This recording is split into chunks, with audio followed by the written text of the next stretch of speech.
Assalamu alaikum viewers, this is Nusrat Nova from Nova's Learning View channel. Welcome to another new video. আজকের ভিডিওতে shall I compare the two Summer's Day short summary নিয়ে আলোচনা করা হবে এবং এই কবিতাটা যদি রিডিং স্কেলের ক্ষেত্রে তোমাদের পার্ট সিতে আসে সেই ক্ষেত্রে তোমরা কিভাবে main theme, authors position, tone, rhyme scheme লিখবে সেটা নিয়েও আলোচনা করে দেওয়া হবে।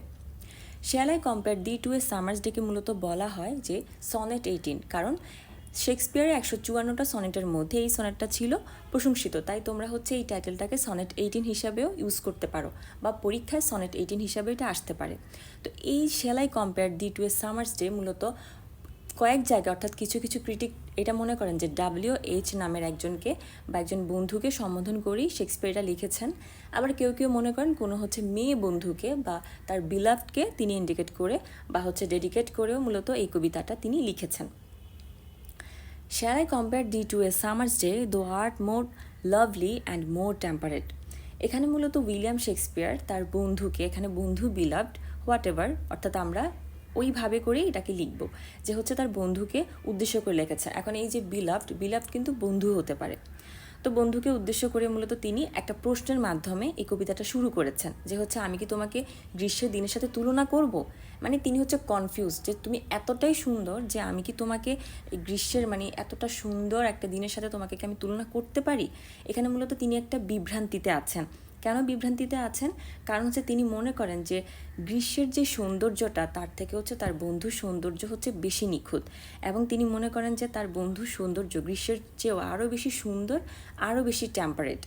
এবং তিনি এটা মনে করেন যে এই যে গ্রীষ্মের এই দিনগুলো এগুলো কিন্তু ক্রমান্বয়ে কিন্তু চলে যায়, অর্থাৎ যখন উইন্টার সিজন চলে আসে তখন গ্রীষ্মের এই যে শাইনিং একটা ডে এটা কিন্তু থাকে না, ম্লান হয়ে যায়। তো তিনি বলছেন কিন্তু যখন তার বন্ধু সৌন্দর্য কিন্তু কখনোই ম্লান হয় না। তো এখানে মূলত ওটা বলা হয়েছে, দো winds do shake the darling buds of May and summer's lease hath all too short a date. এখানে মূলত বলা হচ্ছে যে স্পিকার মূলত বলছে যে তিনি এখানে ডিরেক্টভাবে গ্রীষ্মকেই ব্যক্ত করেছেন, অর্থাৎ স্পিকার এখানে গ্রীষ্মকে কি করছে, ইন্ডিকেট করে বলছে, গ্রীষ্মের যে বাতাস সেটাকে ইন্ডিকেট করে বলছে। স্পিকার মানে কি শেক্সপিয়ার। এখানে তোমরা দ্য পয়েট ইউজ না করে, যখন তোমরা সামারি লিখবে দ্য পয়েট ইউজ না করে দ্য স্পিকার ইউজ করলে অনেক ভালো মার্কস পাবে। তো তিনি মূলত এখানে বলছেন, অর্থাৎ স্পিকার এখানে বলছেন যে গ্রীষ্মের যে একটা হিংস্র বাতাস সেটা কি করে, অর্থাৎ গ্রীষ্মকালটা যখন শুরু হয় তখন আমরা দেখি যে ছোট ছোট পাতা বা ছোট ছোট ফুল বা ছোট ছোট কুঁড়ি কি হয়, জন্মায়। তো এই কথাটা বলা হচ্ছে মূলত এখানে যে গ্রীষ্মের যে একটা রাফ বাতাস থাকে সেটা মূলত ওই কুঁড়িগুলোকে কি করে, একটা হুমকির মুখে ফেলে দেয়।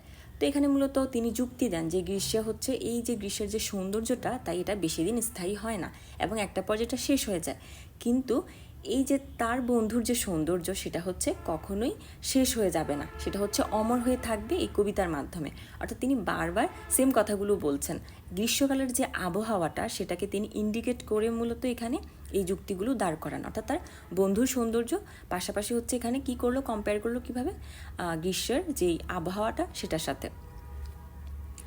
Sometimes to hot the eye of heaven shines, and often is his gold explanation dimmed.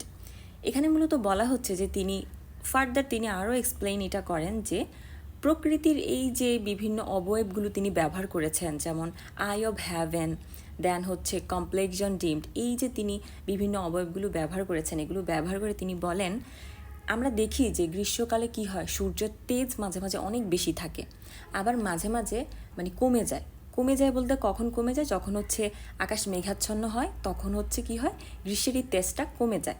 তো এখানে মূলত কবি বলছে, স্পিকার এটা বলছে যে একটা সময় দেখা যায়, গ্রীষ্মকালের দিনের একটা সময় দেখা যায় যে সূর্যের চোখটা কি স্বর্গের চোখের মতো ঝলঝল করছে, আবার দেখা যায় তার মুখটা কি একটা সোনালী বর্ণ ধারণ করেছে যখন বৃষ্টি হয়ে যায়, তারপরের গোধূলির অবস্থাটা এখানে মূলত বর্ণনা করেছে। তো স্পিকার এখানে বলছে যে এই যে ত্রুটিগুলো এগুলো কি হয়, তিনি এগুলোকে কী করছেন, রিডার্সের সামনে কম্পেয়ার করছেন, তুলে ধরছেন যে গ্রীষ্মের একটা ত্রুটি আছে, যেমন দিনের এক ভাগে একরকম থাকে, আরেক ভাগে আরেক রকম থাকে আবহাওয়াটা, কিন্তু তার বন্ধুর সৌন্দর্যটা কখনোই এমন হয় না। বন্ধুর সৌন্দর্য সারা জীবন যতদিন পাঠকরা এই কবিতা পড়বে ততদিন সেমই থাকবে। And every fair from fair sometimes declines by chance or nature's changing course untrained. এখানে মূলত স্পিকার এটা বলছেন যে হচ্ছে সময়ের সাথে সাথে সব কিছুরই একটা পরিবর্তন হবে, এমনকি যে জিনিসটা সবচেয়ে সুন্দর সেই জিনিসটা এক সময় দেখা যাবে কি বিবর্ণ হয়ে যায় এবং হচ্ছে একটা সময় তার অবস্থা সে হারিয়ে ফেলে। এবং তিনি বলেন যে যে সুন্দর যে জিনিসগুলো সেগুলো শেষ পর্যন্ত তার যে সৌন্দর্য সেটাকে একদম আঁকড়ে ধরে রাখতে পারে না। এবং এটা হচ্ছে একটা প্রকৃতির নিয়ম, যে নিয়ম মানে এক একটা নিয়মে হচ্ছে কি হবে, এগুলোর অধপতন ঘটবে। তো এখানে তিনি মূলত যে একটা ওয়ার্ড ইউজ করেছেন আনট্রিমড, এই ওয়ার্ডের মাধ্যমে তিনি মূলত বলছে যে একটা জাহাজ যেমন হচ্ছে কি করে তার পালের মাধ্যমে অর্থাৎ বাতাসকে ফলো করে তার পাল দিয়ে কি করে সামনের দিকে এগোতে থাকে, অর্থাৎ একটা সামঞ্জস্য রেখে এগোতে থাকে, ঠিক তেমন হচ্ছে যখন হচ্ছে পাঠকরা আস্তে আস্তে এই কবিতাটা পড়বে তখন হচ্ছে আস্তে আস্তে তারা বুঝতে পারবে যে তার বন্ধু বা তার বিলাভড ঠিক কতটা সুন্দর ছিলেন। But the eternal summer shall not fade, nor lose possession of that fair thou wast. অর্থাৎ এখানে বলা হচ্ছে সময়ের সাথে সাথে প্রত্যেকটা জিনিসের সৌন্দর্য একসময় কি হয় হ্রাস পায়। আমরা আগের লাইনগুলোতে পড়ে এসেছি যে হচ্ছে এটা একটা প্রকৃতির নিয়ম, যে হচ্ছে সৌন্দর্যগুলো এক এক সময় বিলীন হয়ে যাবে, কিন্তু তিনি বলছেন যে তার বন্ধুর সৌন্দর্য হচ্ছে কখনোই হ্রাস হবে না বা তার বন্ধুর সৌন্দর্যে কখনোই অবনতি হবে না। অর্থাৎ এখানে বলা হচ্ছে his beloved friend will not be degrade, অর্থাৎ তার বন্ধুর সৌন্দর্যের কখনোই অবনতি ঘটবে না। এখানে মূলত বলা হচ্ছে, অর্থাৎ এখানে স্পিকার বলছেন যে গ্রীষ্মকালকে তিনি হচ্ছে ইন্ডিকেট করে বলছেন এটা, যে গ্রীষ্মের যেই সুন্দর যে দিনগুলো আছে সেগুলো হচ্ছে কখনো কখনো দেখা যায় যে এগুলো একটা চিরন্তন ভাইব দেয়, আবার কখনো কখনো দেখা যায় এগুলো ম্লান হয়, কিন্তু তার বন্ধুর সৌন্দর্য কখনোই ম্লান হবে না, অর্থাৎ তার বন্ধুর সৌন্দর্য একটা চিরন্তন না, সবসময়ই থাকবে। এবং এখানে মূলত আরও বলা হচ্ছে যে এই যে বিভিন্ন ধারণার মাধ্যমে মূলত সৌন্দর্যকে এখানে প্রকাশ করা হচ্ছে, এটা দিয়ে মূলত শেক্সপিয়ার তার বন্ধুর সৌন্দর্যকেই বোঝাচ্ছে, অর্থাৎ সৌন্দর্যটাকে এখানে মূল ফোকাসে রেখেছে। এবং এই লাইন থেকে স্টার্ট হয়ে পরের লাইনগুলো হচ্ছে কি হবে, সব কিছুতে আমরা দেখতে পাবো যে তিনি শুধুমাত্র তার বন্ধুর সৌন্দর্যের প্রশংসা করেছেন। তার আগের লাইনগুলোতে আমরা কি দেখেছি যে গ্রীষ্মের রাফ বাতাসের কথা বলা হচ্ছে, আবহাওয়ার কথা বলা হচ্ছে, কিভাবে একটা জাহাজ যে হচ্ছে অর্থাৎ পালতোলা যে জাহাজগুলো থাকে সেগুলো হচ্ছে কিভাবে বাতাসকে অনুসরণ করে চলছে সেগুলোর কথা বলা হচ্ছে। Nor shall death brag thou wondest in his shade when in eternal lines to time thou growest. এখানে মূলত স্পিকার বলছে যে মৃত্যু তার ছায়াতলে যে তার বন্ধুকে হচ্ছে নিয়ে যাচ্ছে, এটা নিয়ে হচ্ছে মৃত্যুর অহংকার করার কিছু নেই। কেন? কারণ মৃত্যু হচ্ছে তার বন্ধুর জাস্ট জীবনের সময়সীমাটাকেই কি করেছে, সমাপ্তি ঘটাতে পেরেছে, কিন্তু মৃত্যু হচ্ছে তার বন্ধুর যে সৌন্দর্য সেটাকে একেবারে ম্লান করে দিতে পারেনি, অর্থাৎ তার বন্ধুর এই সৌন্দর্য অনন্তকাল বেঁচে থাকবে। এবং এখানে আরও বলা হচ্ছে যে মৃত্যু কখনোই তার প্রিয়তমাকে হচ্ছে কি অমর বলে ওই জিনিসে ইন্টারফেয়ার করতে পারবে না, অর্থাৎ যে একেবারে যে মৃত্যু কী করে একটা মানুষের একটা অমরত্বের জীবন দান করে, অর্থাৎ পরকালে যে জীবন দান করে, সেই ক্ষেত্রে মৃত্যু এটা করতে পারবে না। কারণ কেন করতে পারবো না? কারণ স্পিকার বলছে যে আমার এই কবিতা পড়ার মাধ্যমে পাঠকদের হৃদয়ে সারাটা জীবন আমার বন্ধু এভাবেই বেঁচে থাকবে, অর্থাৎ তাকে অমর করে দিতে পারবে না। তো এখানে মূলত ওটাই বলা হচ্ছে। এবং আরও বলেছে যে মৃত্যু এমন একজন হিসাবে, অর্থাৎ মৃত্যুকে এখানে এমন একজন হিসাবে দেখানো হয়েছে বা এমনভাবে পার্সনিফাই করা হয়েছে যে হচ্ছে মৃত্যু যেই আত্মাগুলোকে অন্ধকারে নিয়ে যায় বা পাতালে নিয়ে যায়, এই ক্ষেত্রে হচ্ছে কি মৃত্যুর একটা অহংকার। So long as man can breathe or eyes can see, so long lives this and this gives life to thee. এই শেষ লাইনের মাধ্যমে স্পিকার মূলত এটা বলছেন যে যতদিন বা যতক্ষণ মানুষ শ্বাস নিতে পারবে, যতক্ষণ মানুষ এই কবিতাটা চোখে দেখতে পারবে বা যতদিন মানুষ বেঁচে থাকবে, ততদিনই তার এই কবিতা এবং তার বন্ধুর সৌন্দর্য জীবন্ত হয়ে থাকবে। এবং তিনি বলছেন এই কবিতা পড়ার মাধ্যমে তার বন্ধুর সৌন্দর্য চিরন্তন হয়ে থাকবে এই পৃথিবীর বুকে।